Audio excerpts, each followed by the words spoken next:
So one of the things that so again, I go back to my evangelical friends because they seem to be the most sort of purely Bible-based Christians that I know of, and they sort of reject everything else outside of that as a possibility.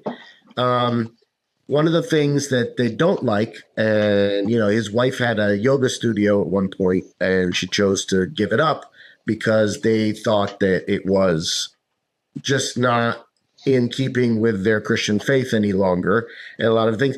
He has an issue with all breath work. In his mind, all breath work is a modality or you're opening the door to some sort of spirit whenever you do some kind of breath work, whether it's Kundalini, Reiki, that kind of thing. You're exposing yourself to certainly like something like transcendental meditation that has Hindu overtones, or yoga, because yoga is really a prayerful thing if you really think about how yoga is done and what you're doing and what you're invoking, so to speak, when you're doing yoga, even housewife yoga, or whatever you want to call the newer stuff that's not the traditional Indian yoga. But so what are your thoughts on that in terms of a lot of this stuff that's now seeped into the culture that can oftentimes have a very metaphysical or spiritual bent to it? And what are the dangers of stuff like that, if any? Okay. Well, first of all, I will tell you, some people say, hey, Pat, you do Reiki, don't you? And then they see me visibly get tweaked or upset over it because I don't like the term. Personally, I don't like the term Reiki. I use the term healing touch, healer, vessel, okay? Because I understand where it comes from. And I will say that in a lot of the things people call New Age, okay, I look at it this way. I'm not adverse to gemstones. I'm not adverse to certain things, but I acknowledge in my heart and soul, I know where it all comes from. It comes from God. Okay, so that, for me, I don't see where that parts from my faith. A lot of people that are New Age, and I almost refer to it as a godless religion because all of a sudden the energy of the universe is source. Wait, you reduced a creator to basically a Duracell? But they're studying all these things, but they don't acknowledge our creator. And that's, I think, where it could actually become detrimental. It can almost become, I guess, demonic. Mm-hmm. Now, I will tell you, because I saw the list online, all the things that, we're not supposed to do because they're, the work of the devil. And yes, veganism is on the list. But I didn't make the list up.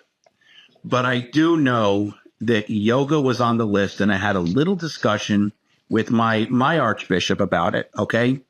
Now, personally, the yoga style that I follow does not involve any prayers or meditations. It was started by an ex-professional wrestler, okay?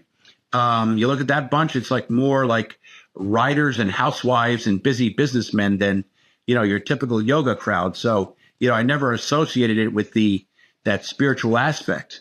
But they talk about the postures invoking entities. They talk about the energy, Kundalini, which in martial arts is ki or chi. It's also referred to as prana. Mm-hmm. Okay, so they refer to, Kundalini is a serpent, and that serpent wraps itself around your spine. So they're saying some of these postures, these asanas, are just by holding them, and you could be thinking about something else, are invoking entities. And, those entities can be detrimental. So I was fortunate because I said, oh, by the way, I do a little bit of Tai Chi, and they're like, yeah, that's not a problem. Don't worry. Okay, good. Oh. But I also know some of these hardliners, they have a problem with martial arts in general, because you'll notice in a lot of traditional martial arts schools, there is a small temple in the corner. Mm-hmm. Okay. And sometimes you put gifts on that temple. Okay. But that temple is for the ancestors or the progenitors of the style. Okay. And well, we're not praying to them. It's like a tombstone. It's a remembrance. Thank you for giving us this martial arts style that we love and practice so much. So yeah, sometimes there's a lot of mistakes made. Mhm. And I will tell you, as far as things like energy work, as I was told centuries ago, different people of different faiths had a lot more contact with each other. Christian monks and clerics had a lot more contact with those in the East. Okay. And at one time, Christian clerics practiced meditation, energy work, breath work. It made them a better receptacle. And I will tell you, for what they received at ordination. And I will tell you, anything meditation, breath-wise, it helps me to calm my mind down, clear it out. And I truly believe it makes me a better receptacle for that magnificent gift that I was given at ordination. That's very interesting stuff.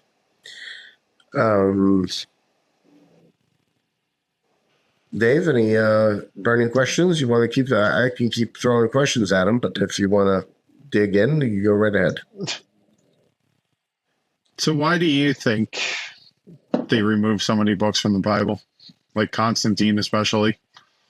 That's a good one. Okay, well, you look at it this way. I'm going to take Enoch as an example. Mm-hmm. All right? Now, Enoch was a good and holy man. He was a man of love. He was a man of faith. He prayed and he meditated every day. Okay, so he didn't belong to a formal religion. He didn't go to a church or a cathedral. On his own, he prayed. He meditated. And at the end of his life, he translated into heaven. And that's the word that's used. He translated into heaven. They faxed him over? Now, what's that? They faxed him over? How did he translate?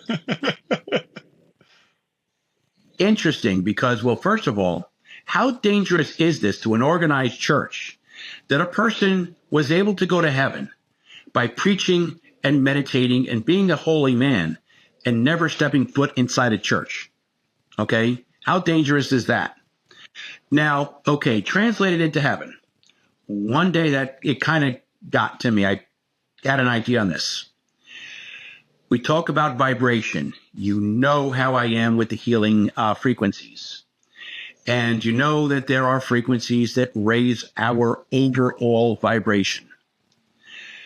One thought that I had is maybe he raised his vibration so much that he no longer vibrated on the level of this plane of existence, and then vibrated on but he vibrated at the level of the next plane of existence.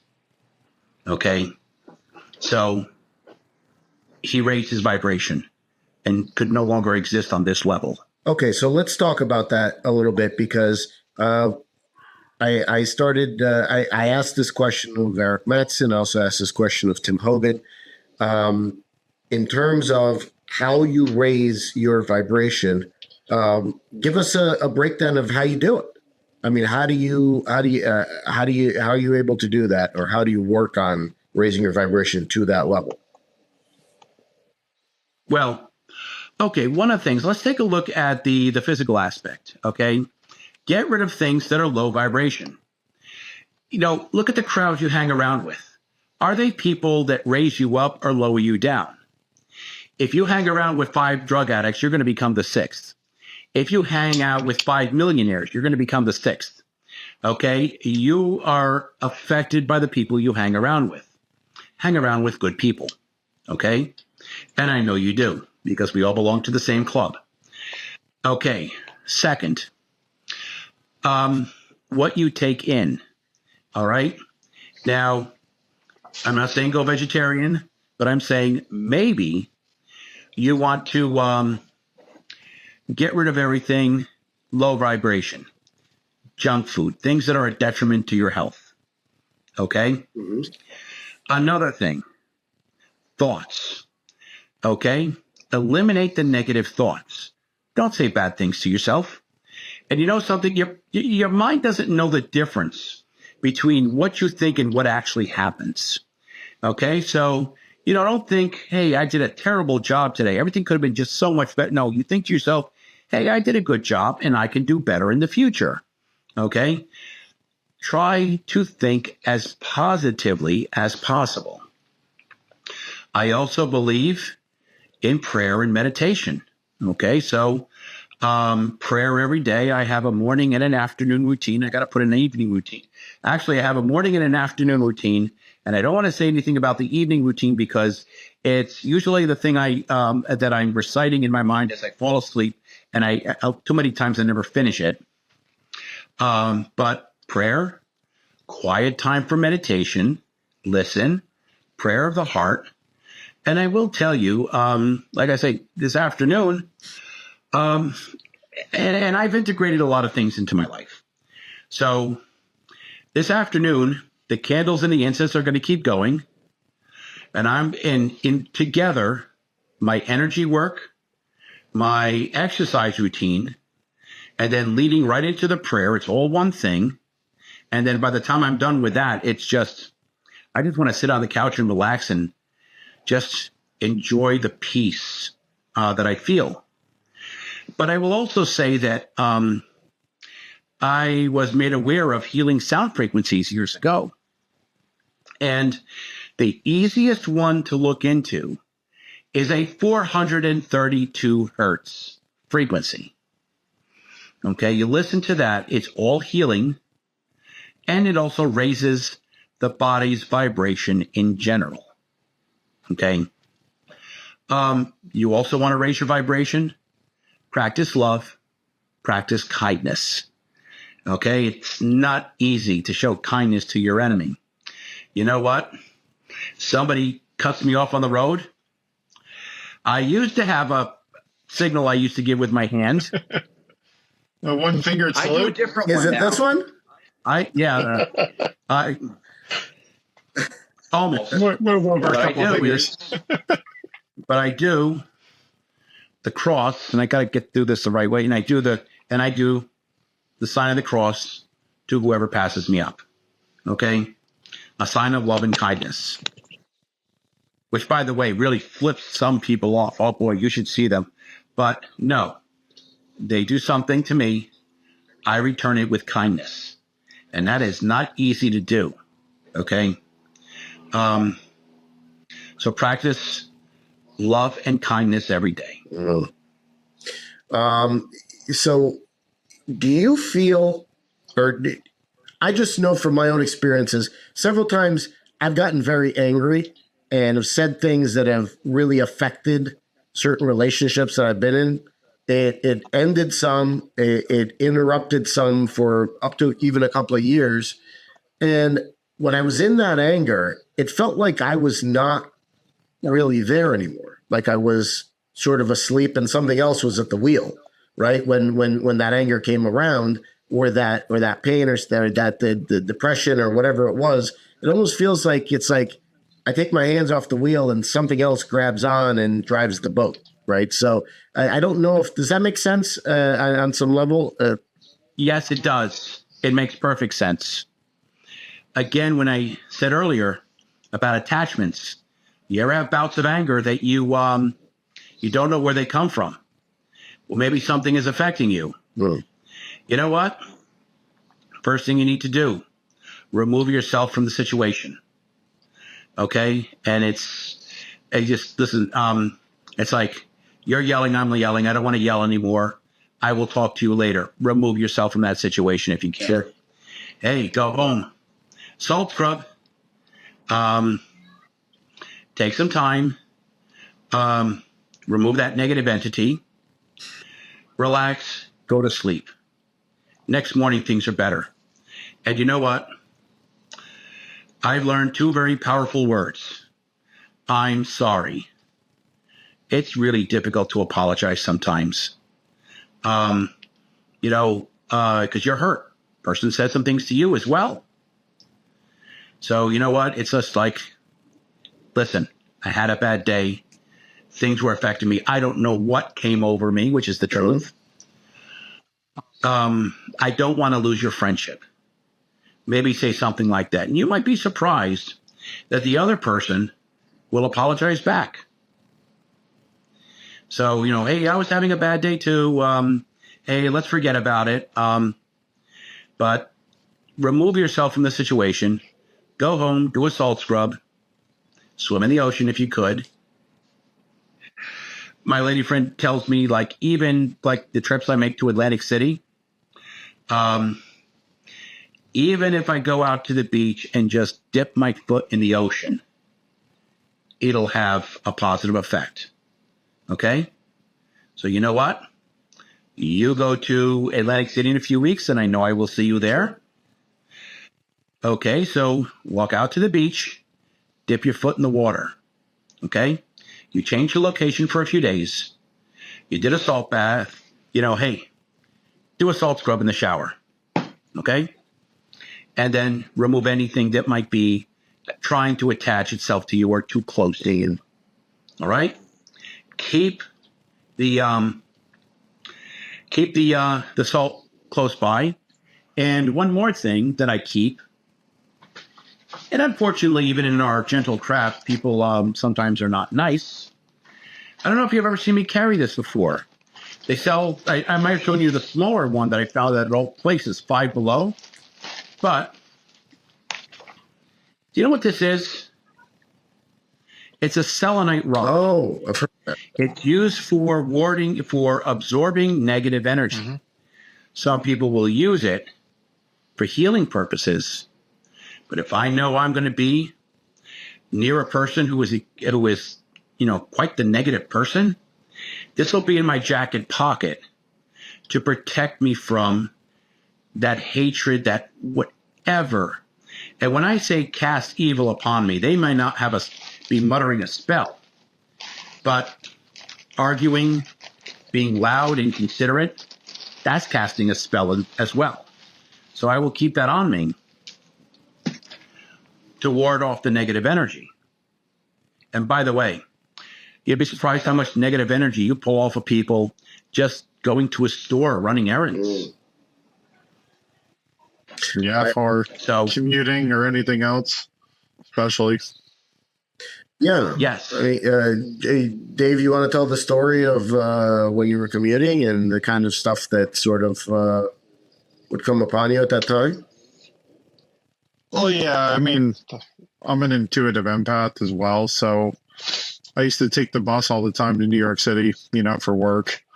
And I don't have anxiety or depression or anything like that, but there was a lot of days where I'd be sitting on the bus and I'd just feel this overwhelming sensation of negativity, anxiety, whatever else. And I realized it wasn't coming from me. It was coming from the individuals around me, that they were just loathing going to New York for work or loathing their lives or whatever their circumstances were. And I think, Pat, what you're alluding to is absolutely true. You really have to keep a positive mindset. And, I really had to become cognizant of that, especially taking mass transit, going to bigger venues. I mean, you go take the train out of Penn Station or somewhere, you're around thousands of people at rush hour. Clearly, you're going to pick up some weird energy and negative entities, and you got to come home and cleanse yourself from that as soon as you can. Well, I will tell you, like I said, these little bracelets, these obsidian, hematite, tiger's eye bracelets, and I'll send you the link. They'll send you like 2 pair for $10. Wear them, one on each wrist. And if you're in a situation where you can't wear them, try to keep one in your pocket. Okay. Now, I'm also going to tell you something else too. Again, with the lines of gifts that people give me. A couple things that I was given a few years ago, and I always keep these on me too. It's amazing all the things I pull off of myself when I come home at night. Okay.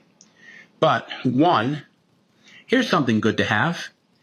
Have you ever heard of Saint Benedict? Yes. Okay. Saint Benedict, the patron saint of exorcisms and protection. Okay. As a matter of fact, that cross on the one side, if you know what it stands for and you can read Latin, that's an exorcism prayer. Okay. Always good to have on you. All right.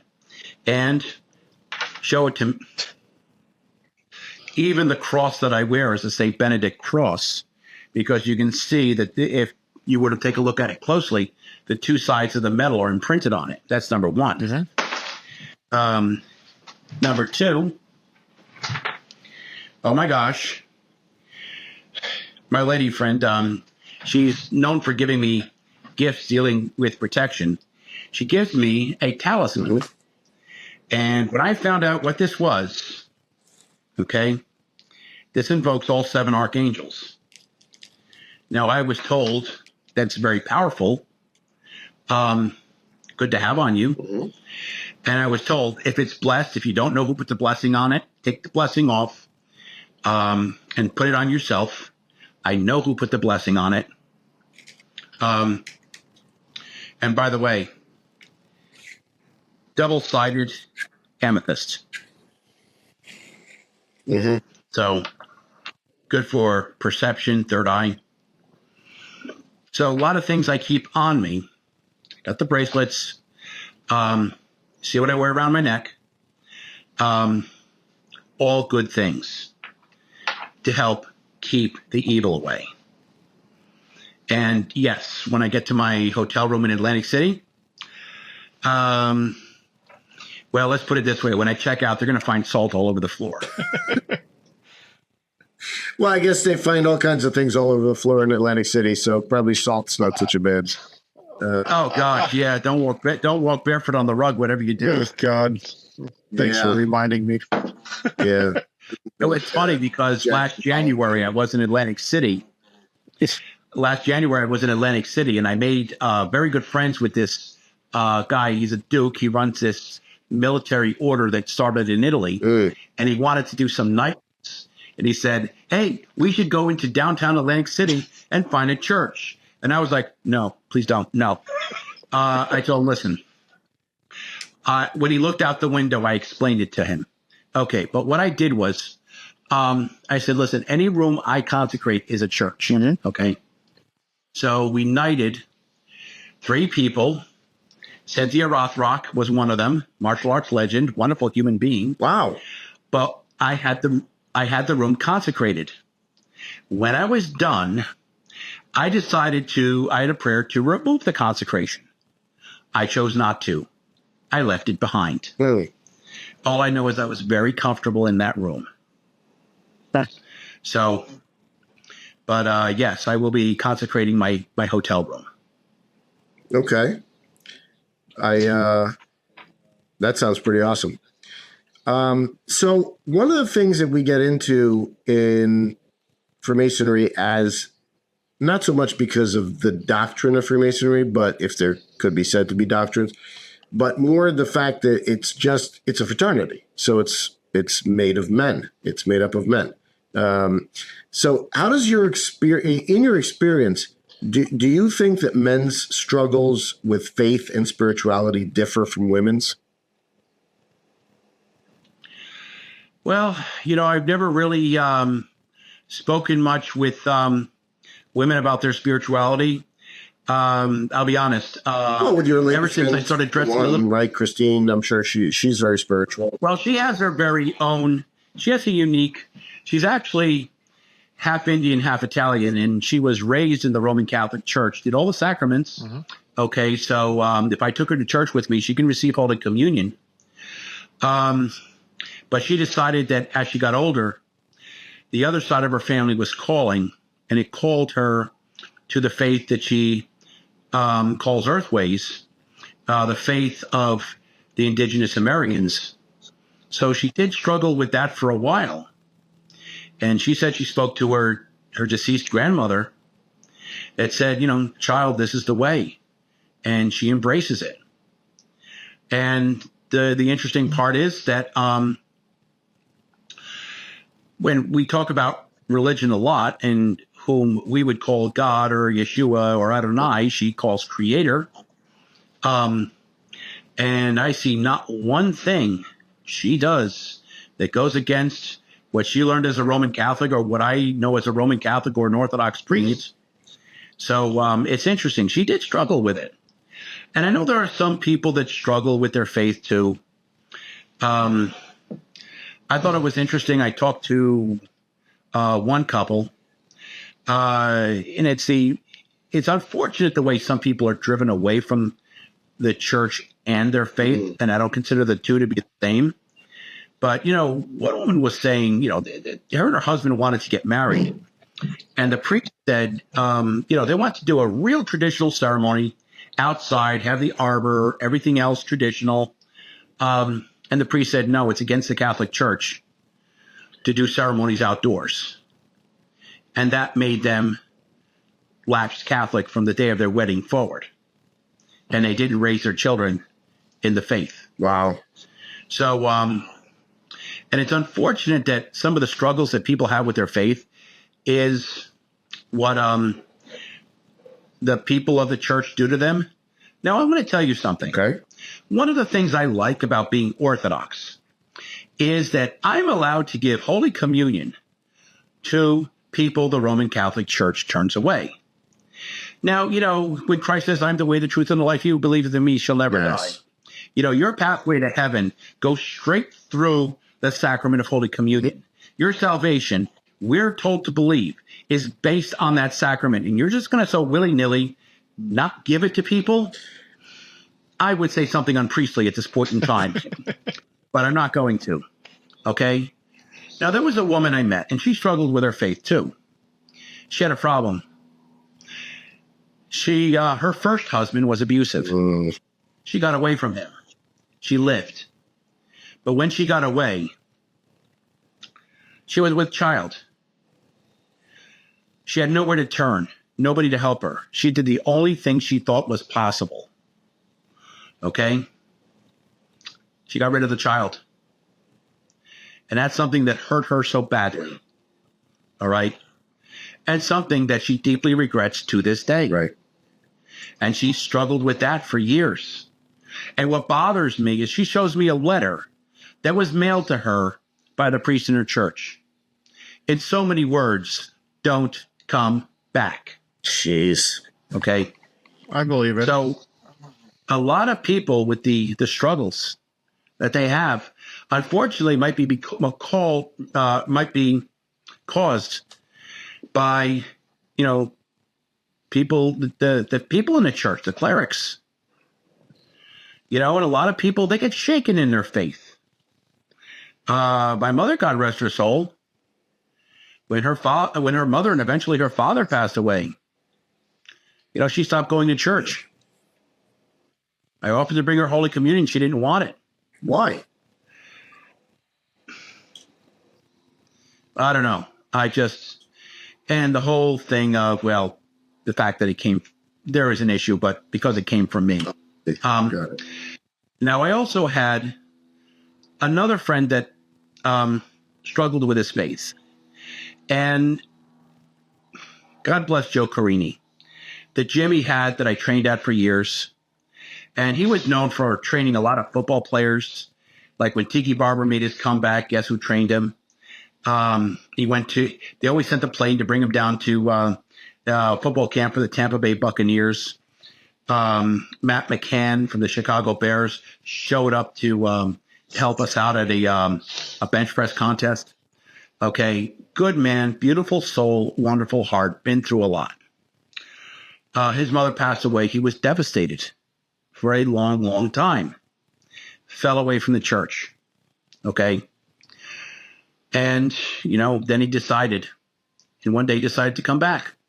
And this was years ago. I was only a Eucharistic minister. He says, Pat, can you stop by here on Sunday? Because the gym was open Saturdays and Sundays. He couldn't go to church. He says, Pat, can you stop by here and bring me Holy Communion? Okay. I bring him Holy Communion. We pray together for a little while. He came back. I mean, loss does cause us to question our faith. Look around us in the world. Look at everything that's happening. And some people strongly question, if God exists, how can this happen? Well, God gives us free will. And some people don't necessarily use that for good. So, a lot of things I hear, a lot of things that happen in people's lives. Usually it deals with loss. It causes them to question their faith, to struggle with their faith. So let me ask you this. What's the biggest spiritual challenge you think is facing men today?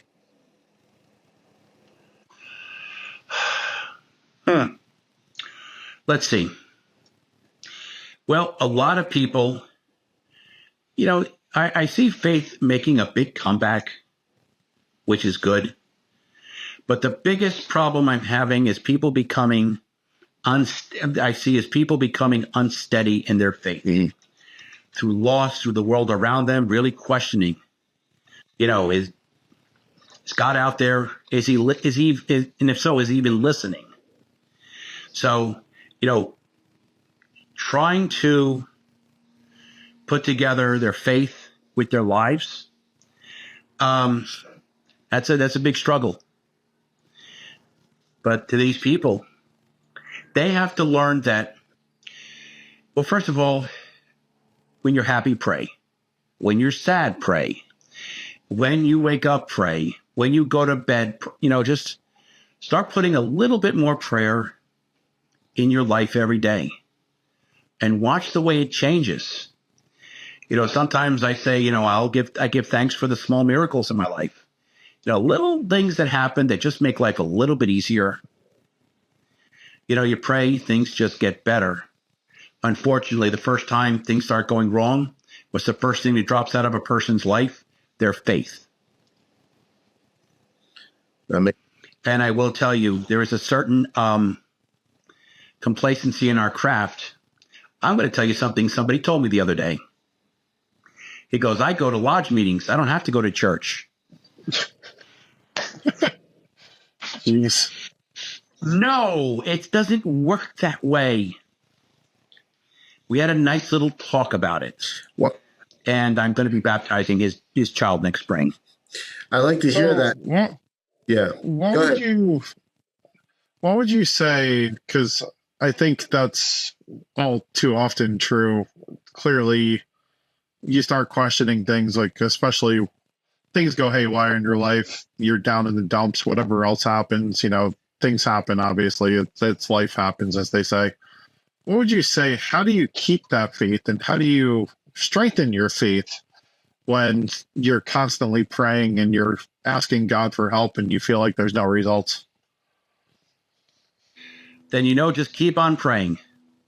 Just keep on praying. Keep on believing. And it's interesting because, of all things, I was listening to a clip from the movie Evan Almighty. Uh-huh. Okay? Remember Bruce Almighty? Yep. Remember the sequel with the Ark? Yep. Okay. So the wife and the kids leave.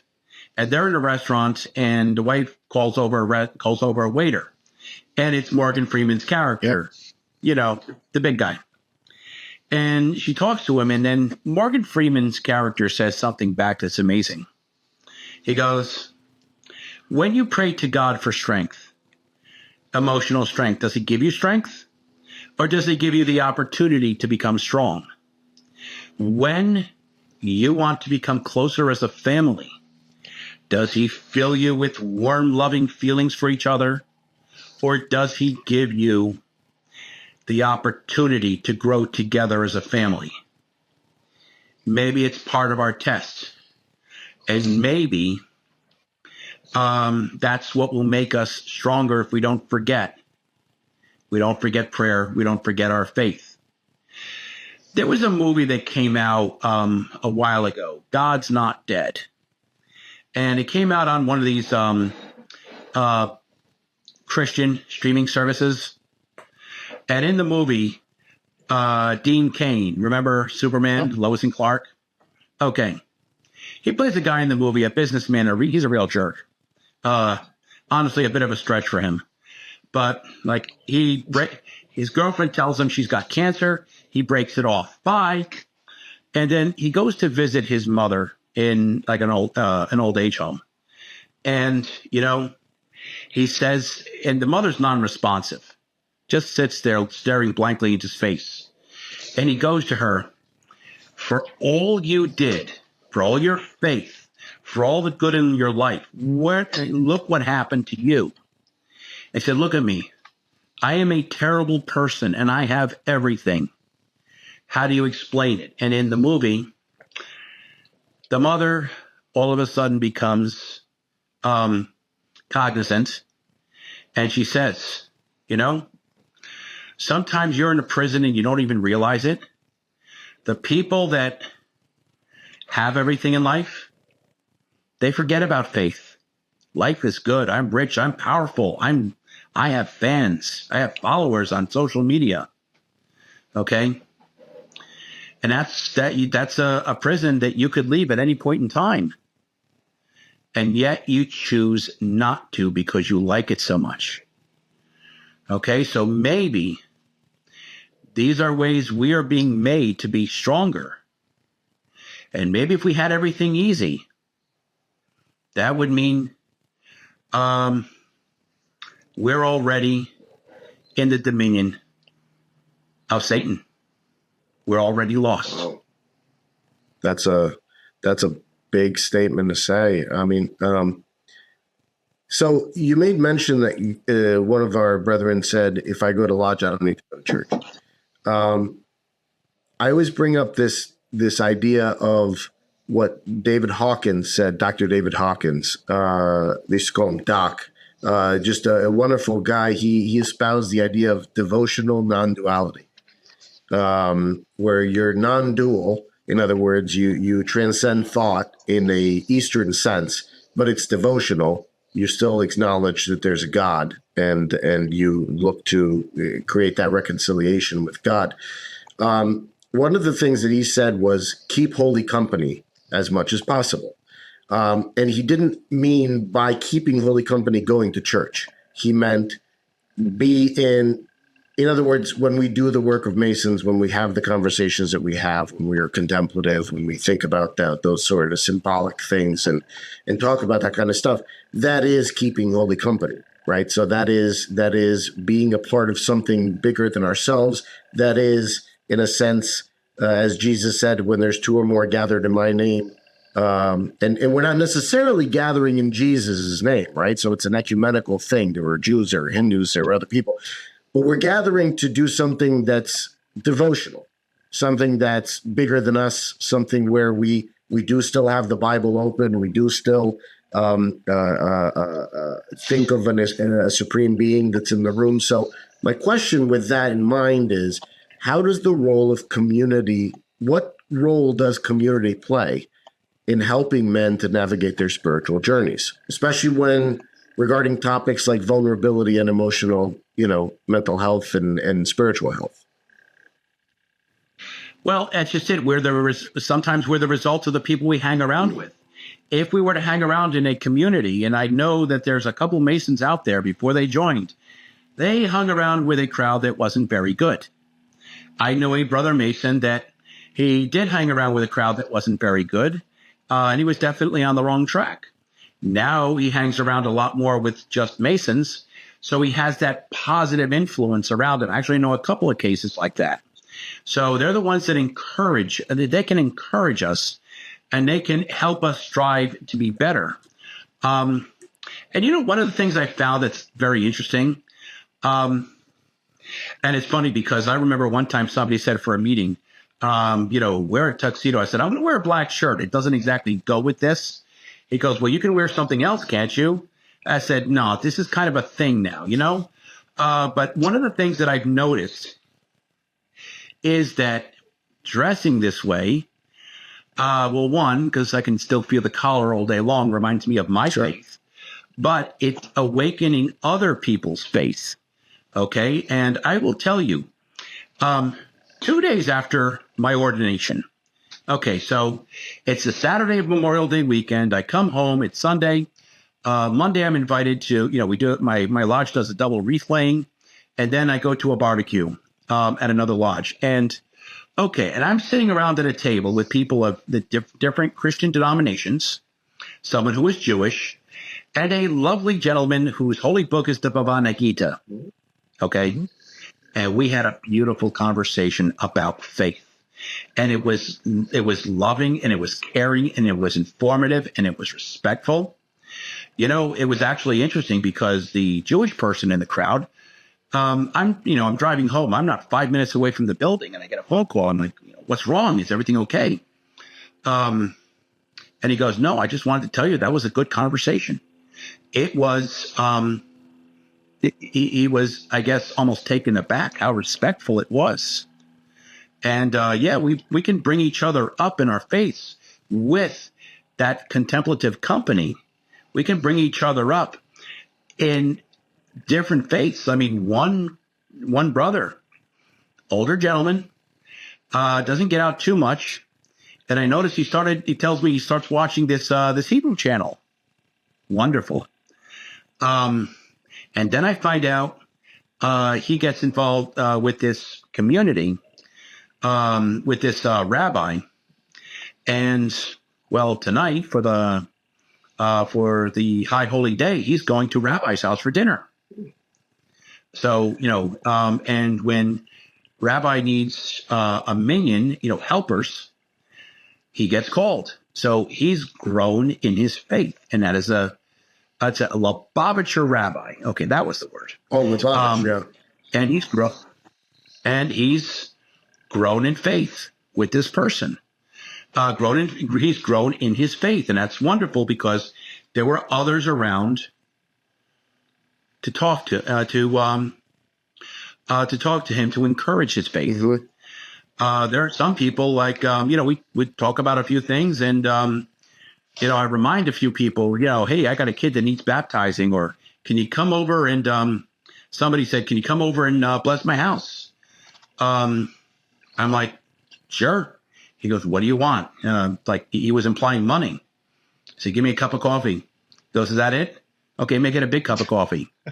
But he wanted his house blessed. He wanted his house holy for him and his son. Okay, so that's a beautiful thing. So yes, the crowd you have around you, and sometimes in Freemasonry, we talk about a lot of things. We don't talk about faith, and that's unfortunate. But more and more, we are talking about faith. We are being, reminding each other of it. I'm that one reminder too, and I'm honored to do so. So yes, we can bring each other up. We can pray. We can be together. It's amazing. I'll get messages or calls. Hey, Pat, so-and-so's in the hospital, like a relative of theirs. Okay, give me a name, and I will put them on my prayer intentions. Yep. Every morning I have, and they appreciate that and they love that. One brother actually invited me over to, the way he said it, his baby mama, didn't say wife,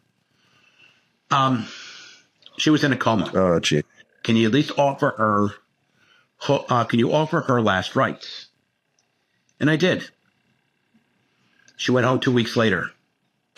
And I don't mean home to heaven. I mean, I'm like, and now he's my best friend.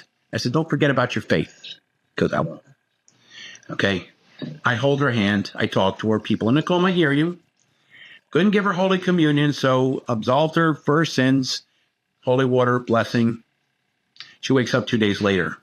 It's incredible. So the fact that he acknowledged the faith, and I told him, it's not me.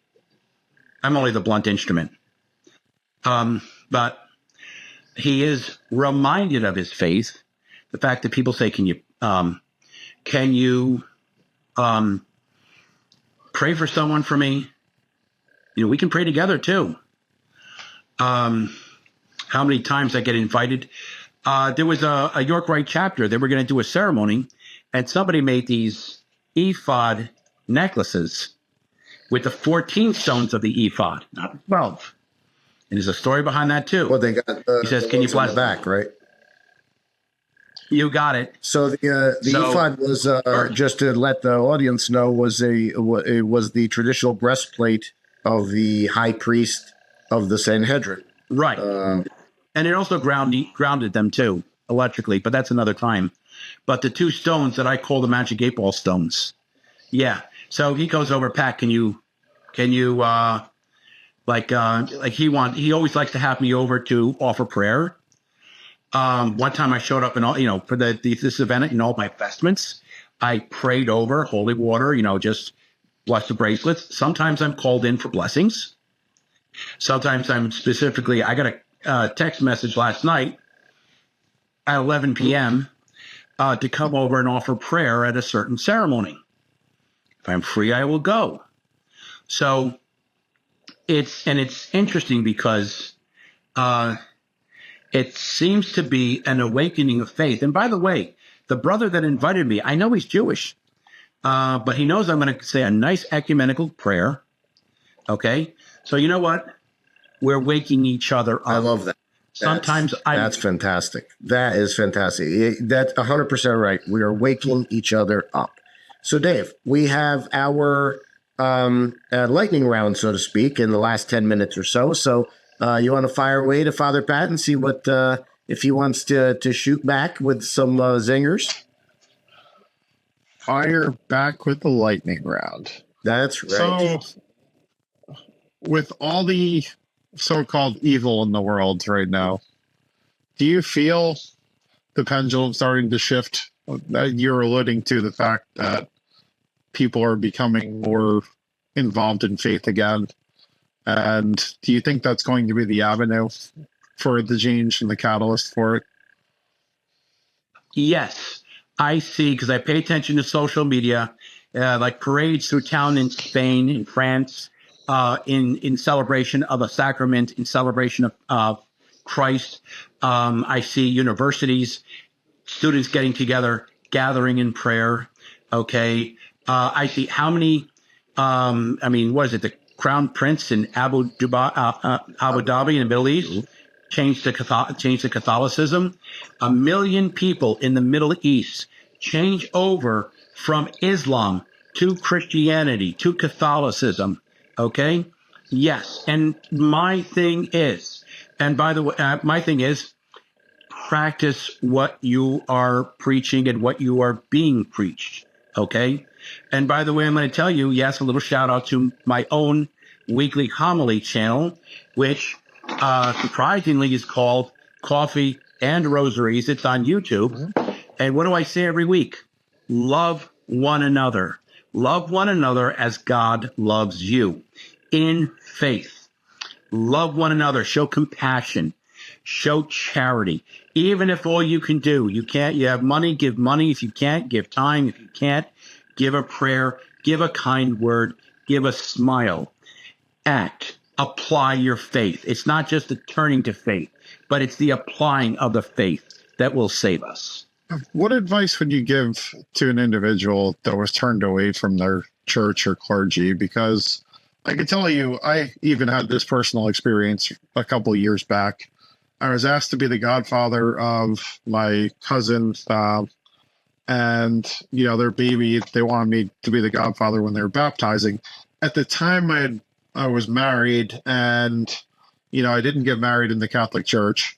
So basically, the priest just said, "No, you can't be the godfather," because even though I was previously a Eucharistic minister, everything else, and they chose somebody else that essentially never went to church or did anything. And it was kind of almost laughable because it's just like, okay, so you're preventing me from. Unfortunately, that's the problem with the priest and not the church. Right. Okay. I mean, I had a problem with a Roman Catholic church that, didn't want me there as a Freemason. And I went to another church that didn't have a problem with me whatsoever with it. Okay. Unfortunately, the church in heaven is perfect. The church on earth needs work because we are mortal men. We make mistakes. We sin.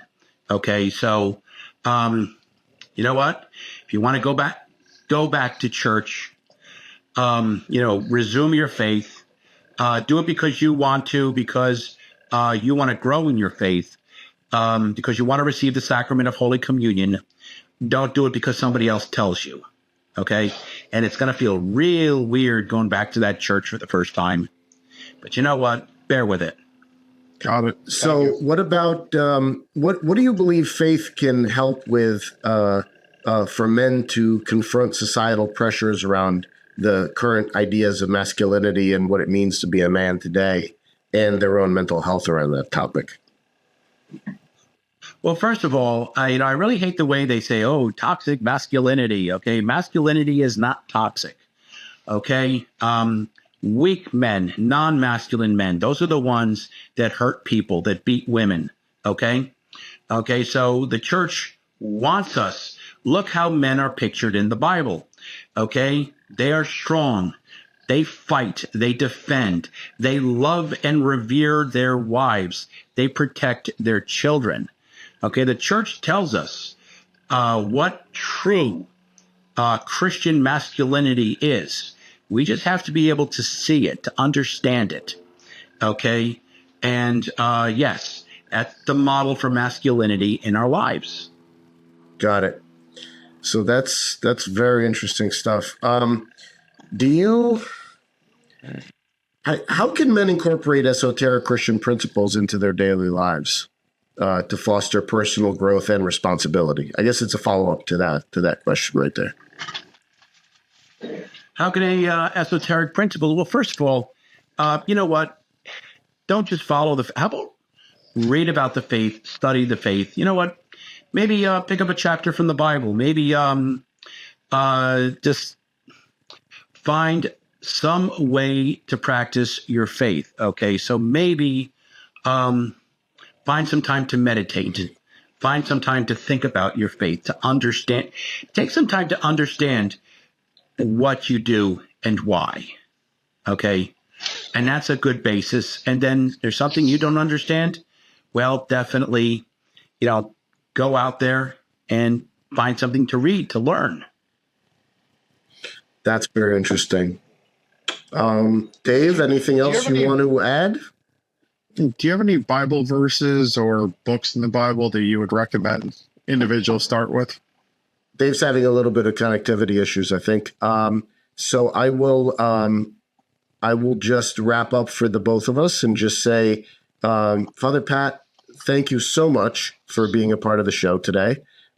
This has been a fantastic episode. I think we've covered a lot of ground, a lot of interesting things, and you've been able to sort of open our eyes and hopefully open the audience's eyes to what it means to be a Christian, how one could be of service and be devotional while being esoteric at the same time, and how those possibilities are able to then be put into a community to make the world a better place. So I really want to thank you. And if you do have anything to plug, you said you have your own YouTube channel, and we would love to be able to plug that and put a link to it if folks are interested in being a part of that. So what is that again? Okay, if you go to YouTube and you type in 3 words, coffee and rosary, and every week I put up a new homily. I'm not pounding the Bible at a podium or anything. Mm-hmm. It's just a casual discussion, much like I am right now. And I just talk about the